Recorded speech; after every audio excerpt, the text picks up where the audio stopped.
দুনিয়ার লাকিয়েস্ট পিপলরা এই ডেটে জন্মগ্রহণ করে থাকে। এরা যে কোনো মাসের 4 তারিখ, 6 তারিখ, 11 তারিখ, 13 তারিখ, 22 তারিখ, 25 তারিখ অথবা 30 তারিখে জন্মগ্রহণ করে থাকে। দুনিয়ার সমস্ত সুখ এদের মিলে থাকে। জন্ম থেকে এদের নক্ষত্র উজ্জ্বল হয়ে থাকে। বাইরে থেকে দেখে তো আপনার এদের খুবই অহংকারী মনে হবে, কিন্তু এদের সঙ্গে আপনি যত মিশবেন, এদের যত চিনবেন জানবেন, দেখবেন আপনি এদের দিবানা হয়ে যাবেন। কারণ যে সফলতা প্রাপ্তির জন্য অন্যকে কঠোর পরিশ্রম করতে হয়, সেই সফলতায় এরা খুব সহজেই অ্যাচিভ করে থাকে।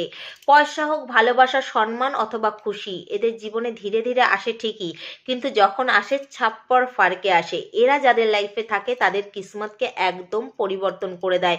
এদের জন্যই অন্যের নক্ষত্র আরো উজ্জ্বল হয়ে ওঠে। আর এরা একদিকে যেমন বড় মাপের মোটিভেটর হয়ে থাকে, তেমনি অন্যদিকে হার্ডওয়ার্কিংও হয়ে থাকে। তো এই ডেটে জন্মানো লোক যদি আপনার জীবনে থেকে থাকে, তাদেরকে অবশ্যই ধরে রাখুন, আপনার জীবন থেকে তাদেরকে দূরে যেতে দেবেন না। আর আপনি কোন ডেটে জন্মগ্রহণ করেছেন সেটা অবশ্যই কমেন্ট বক্সে লিখে জানাবেন এবং এই রিলটাকে সবার সঙ্গে শেয়ার করবেন। রাধে রাধে।